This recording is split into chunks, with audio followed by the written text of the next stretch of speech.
I still have joy. I still have joy. After all the things I've been through, I still have joy. I still have joy. Yes, I still have joy. After all the things I've been through, I still have joy. I get joy when I think about all He's done for me.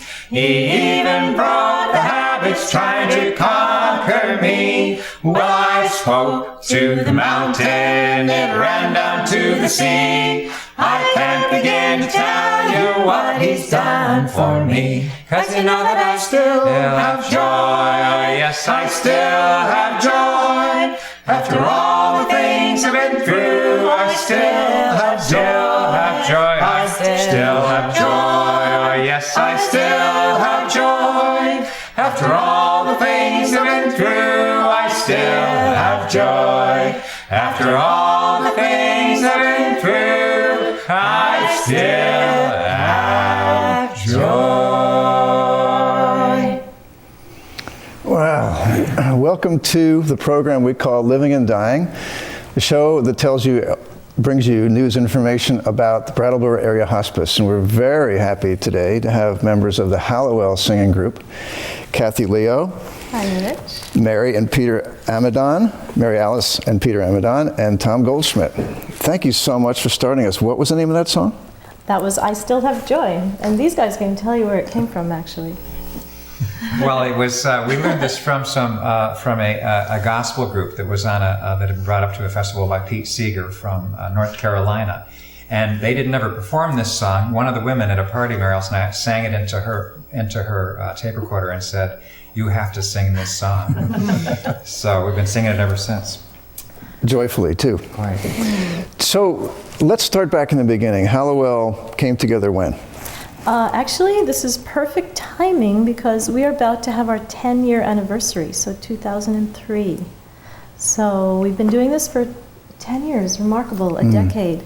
And boy, we have evolved and changed over that time, very naturally, organically. We started singing, actually we won't tell the whole story, but we sang for Dinah Brunig. Fred and his wife now actually sing in Hallowell with us. But she was a hospice patient. I was her volunteer for 8 months before she died. She belonged to the Guilford Church, and we gathered and sang for her, organized by Lisa Sparrow and Peter, 35 of us or so in her room. We had a wonderful sing, and that was the beginning of this, what we're doing now. And essentially what Hallowell does is sing for folks who are in their last days. Yes, that is actually the real heart or core of what we call our practice. We've come to call our practice. We sing, there's a whole spectrum of kinds of singing that we do. Some, like you just heard, I Still Have Joy. We might sing that in a nursing home dining room. We might sing it in someone's home for somebody who's very aware, awake, engaged with us, not actively dying, but in the hospice program. So I could picture 35 people at Dinah Brunig's, and what was the common thread? How did you know what to sing? Dinah was a sacred harp singer, and she also sang in our church choir.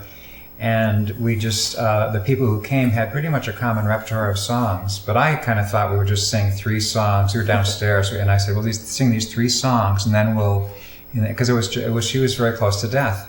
And I was a little nervous about it in terms of impinging on the family at this intimate time, but we sang our first song, and Dinah requested the next song. So we basically had a singing party with her for 45 minutes, with her requesting songs and singing with us, even though, it's just one of the last things she did, actually. Yeah.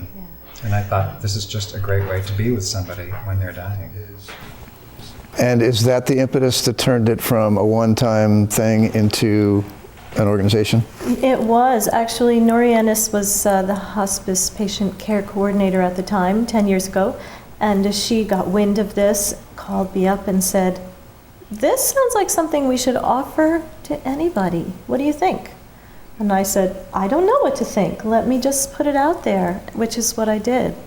and, asked Peter and Mary Alice and Mary Kay Brass, who's our other music director in Hallowell, has been for 10 years, other key people in our group who are still very active with us, and 35 people signed up and said, we would like to do this.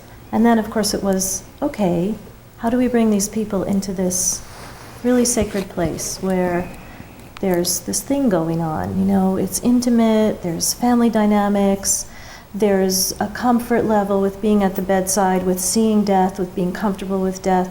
How do we take these people who are singers and bring them into this very reverent, holy space? And that was our work. We were shown how to do it, I would say, over time.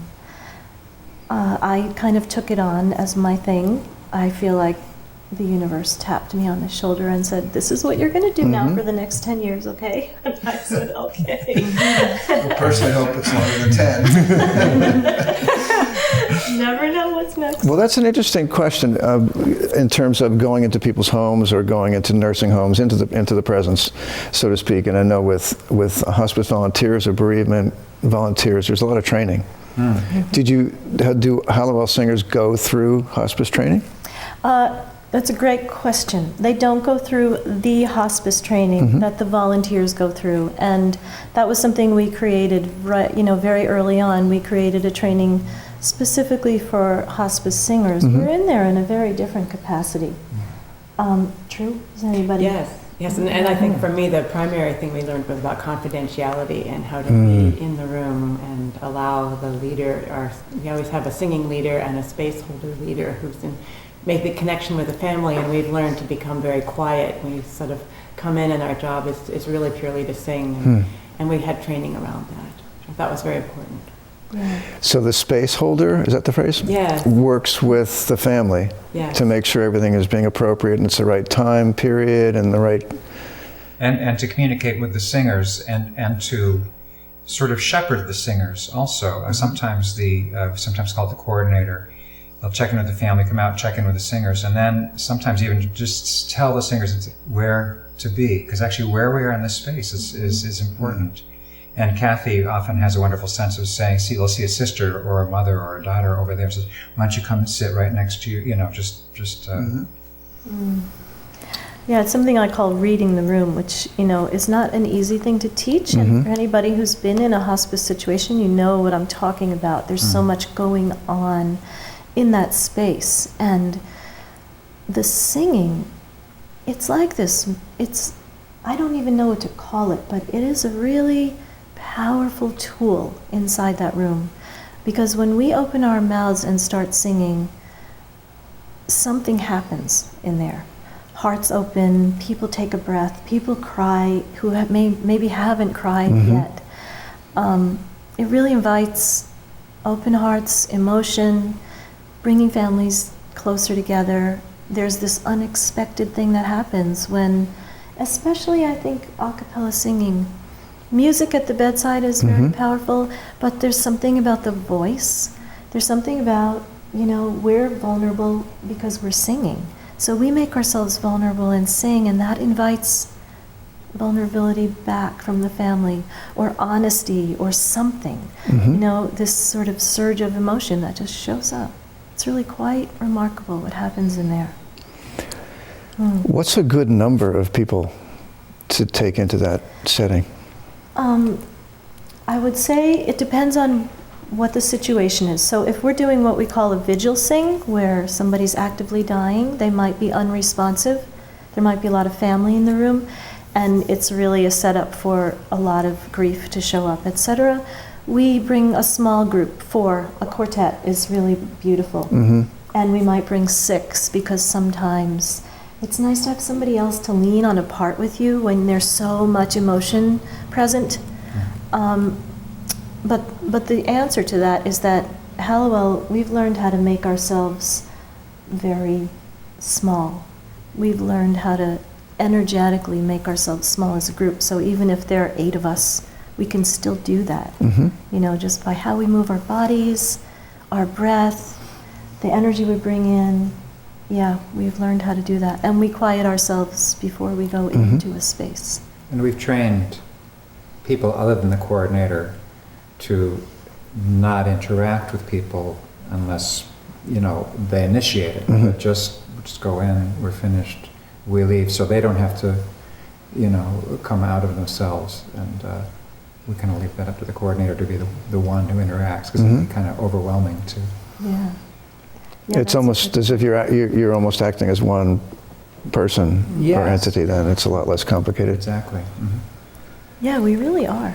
And over time, we've gotten so good at that. I mean, sometimes the emotion I feel leaving is as much for my reverence for the singers and how present they were and how present they've learned how to be as an entity in a room, as much for the family I've just visited and the person I've just witnessed dying, all of it, I feel as much reverence for what the singers are doing in there and how evolved we've become as a group. Yeah, it's really beautiful. We'd love to hear another song. Let's sing. What we love to do most is sing. Yeah. Okay. So before we sing this, we should just say that we have a lot of songs in other languages. And the reason we would sing a song like this is Plovi Barko, a Croatian song that Mary Kay Brass taught us. It's one of our favorites. We've had it since the beginning. And it the story is something about, do you know the whole story? I don't know the story, but it's about a boat. It's a boat on the sea, and you'll see it kind of feels like that.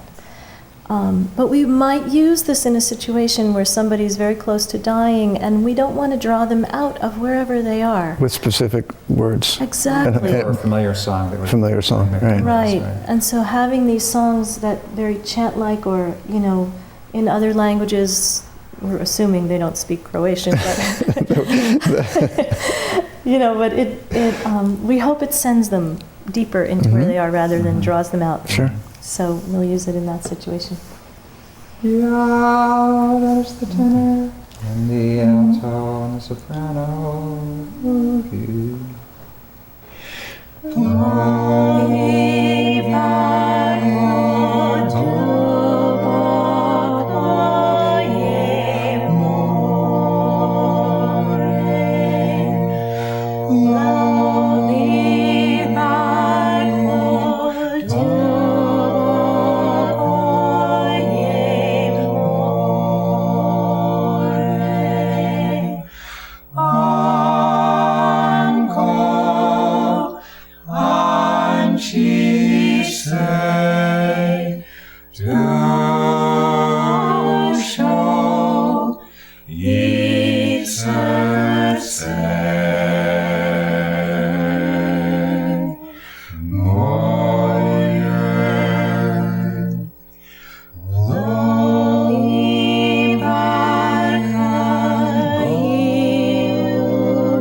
goodness, it's hard to know what to say after that. Other than it was absolutely beautiful. Thank you. I'll just say that one of the things that we've learned as a way to leave, because it's certainly a social instinct for people to want to say goodbye and thank you, but we kind of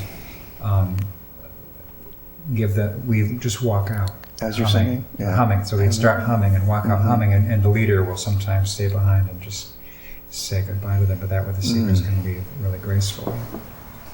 Yeah, it makes it really seamless. And, you know, it's so lovely to just walk out. It relieves the family of not That burden needing to do of anything. relationship. Yeah, and when we do our training with members, you know, with new members, or every once in a while we'll do just refresher stuff with the Hallowell group, we do remind people that we really are not performing, that we're just in there to be witnesses and to be present and to offer this gift of song and quietly leave, you know, without needing, like Peter said, we kind of train our singers or teach our singers that all they need to do is go in there and sing and be quiet in themselves and be present and receive whatever they're receiving, but there's nothing they have to do in there.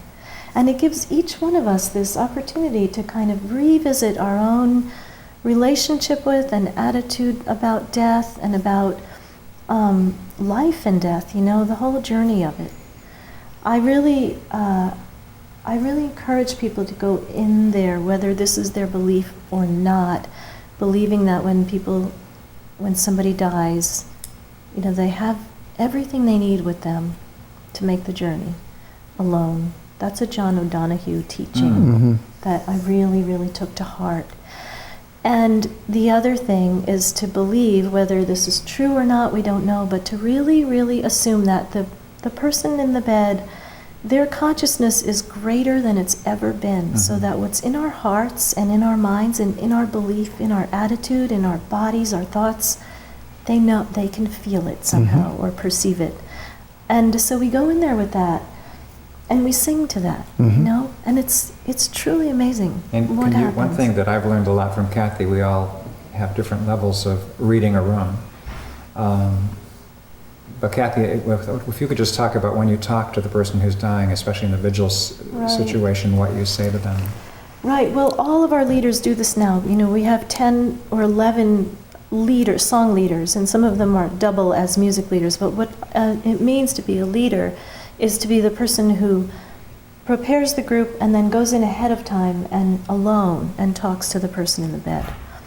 And that is a time when you might sit with somebody for a while. You might just go in for a really quick connection. And if whether the person's responsive or wide awake engaging with you, it doesn't matter. You know, you're in there to kind of tell them what's going to happen and also invite them to just stay where they are and not try to engage with us or wake up or come out. And if they are engaging with you, I often will say to them, you know, you can close your eyes and just be in a really quiet place while we're singing and let the music, you know, comfort you, bring you to a quiet, restful state, whatever. Let it work.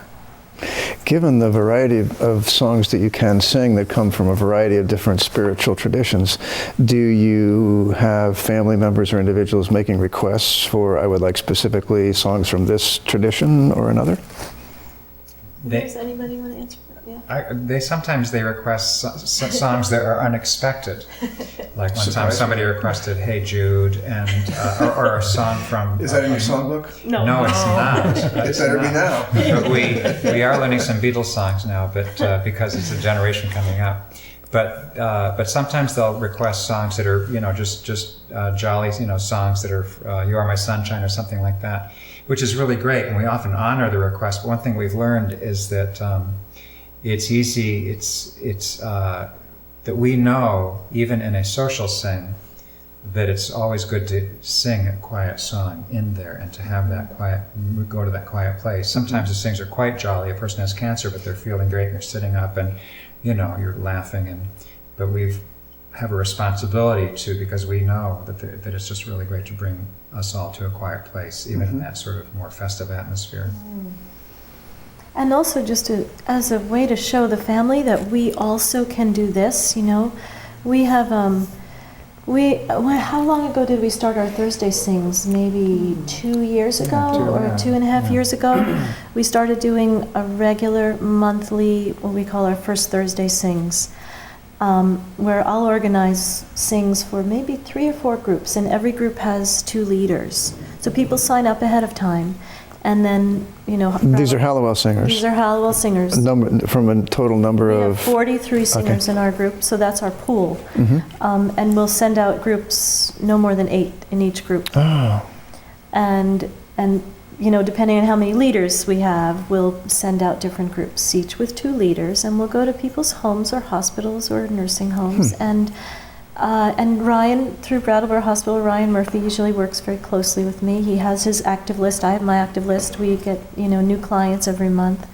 But the beautiful thing about this is that we have done many repeat sings. So we've sung for, you know, the same family over and over and over.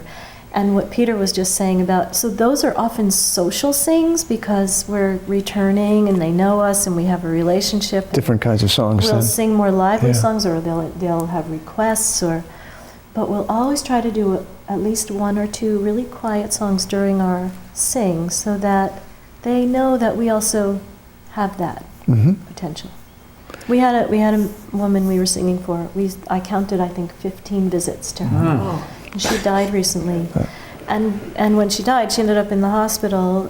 We got called to her bedside, and, you know, all of our sings for her had been social, but the bedside sing was so poignant and beautiful. And they knew what we were capable of, so, you know, they called us right away. And it was really an amazing time spent with her. So you also need to be ready to take a call at a moment's notice. Yeah, we're kind of midwives that way. Yeah, which is another part of your background. So this started as a Brattleboro thing, but it's no longer just a Brattleboro thing. I understand you're sort of inoculating this idea all over the country. Yeah, clear across the country. And we have recently met with the West Coast groups called the Threshold Choirs. They've started, I think, 2 or 3 years before us. We had no idea about each other, and then at some point we have met. And Kate Munger is the woman on the West Coast who started those groups, and she recently spent a night at our house, and we are talking about, you know, national who knows what, certification something. Wow. Yeah, it's really exciting. So we've done many workshops together, all of us have. But does this come from any traditional cultures?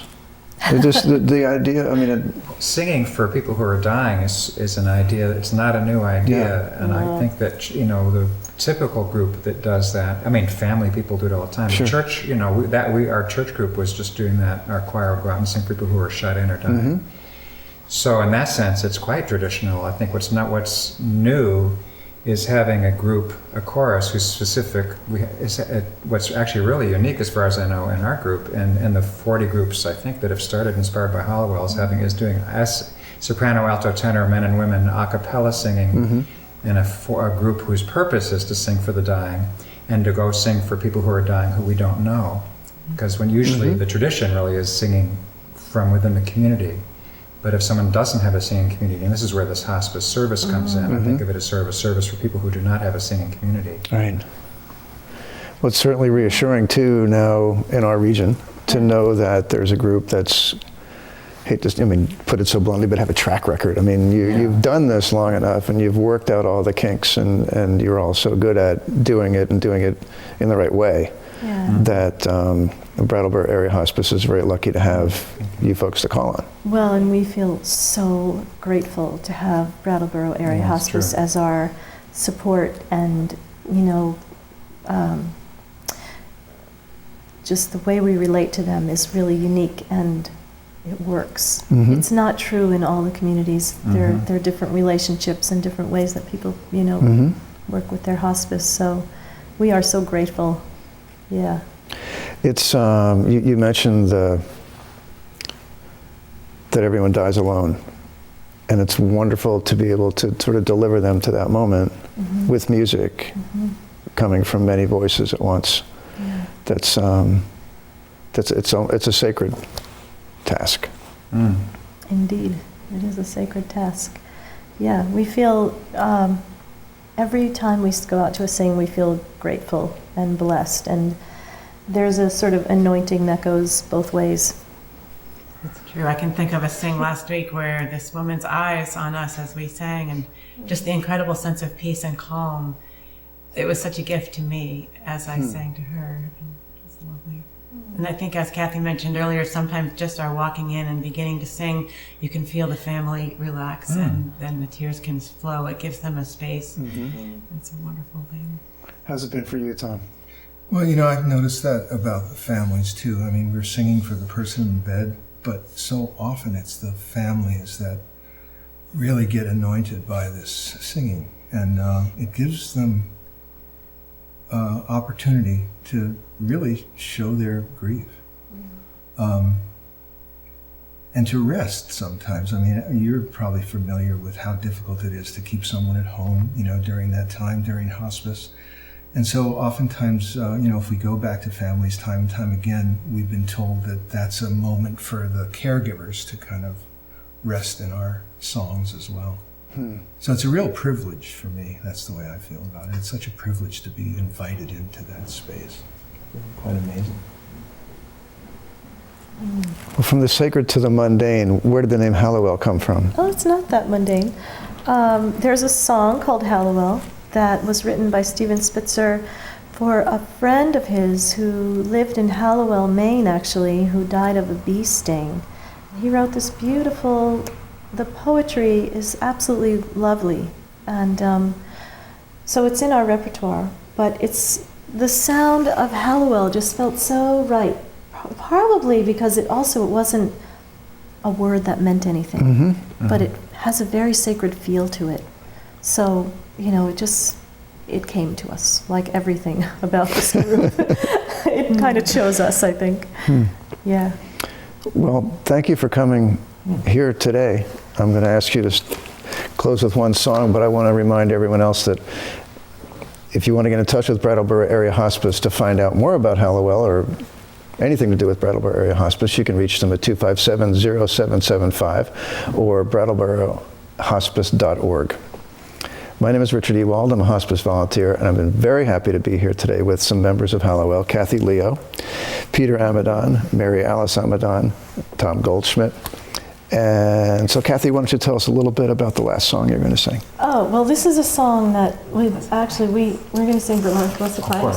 We use this song a lot as a quieting song, and I just wanted to do I have time for a quick story? Of course you do. So a sing we did just last week was for a woman who had just come home to be on comfort care and die in her home. She has leukemia. She's young. She's in her 60s. And she had called her whole family to be with her, grown children, spouses. I think there must have been 6 or 8 grandchildren. And 5 of us arrived at her house. They were having a late Christmas dinner gathering.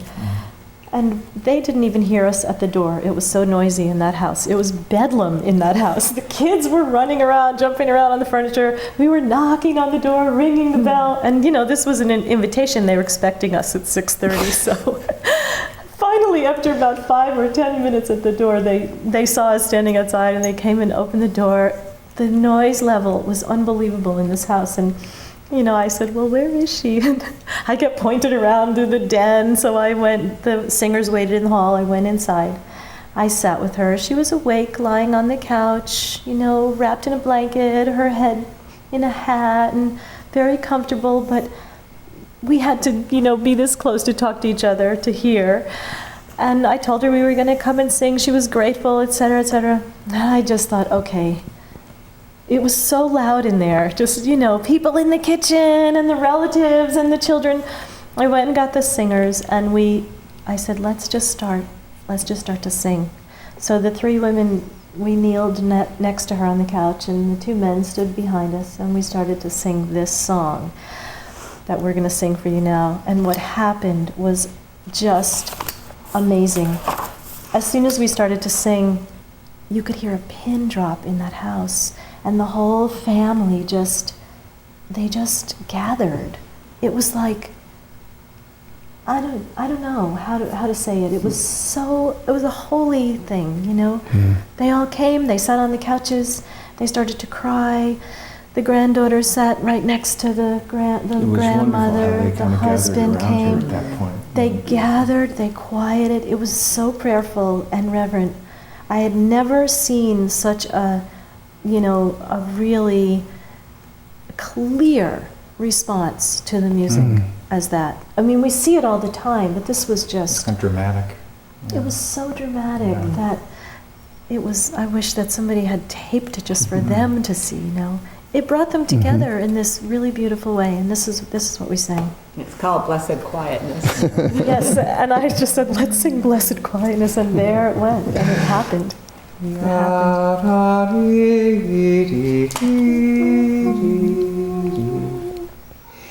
Joys are flowing like a river, since the Comforter has come. He abides with us forever, makes the trusting heart his home. Blessed quietness, holy quietness, what assurance in my soul. On the stormy sea, speaking peace to me, how the billows cease to roll.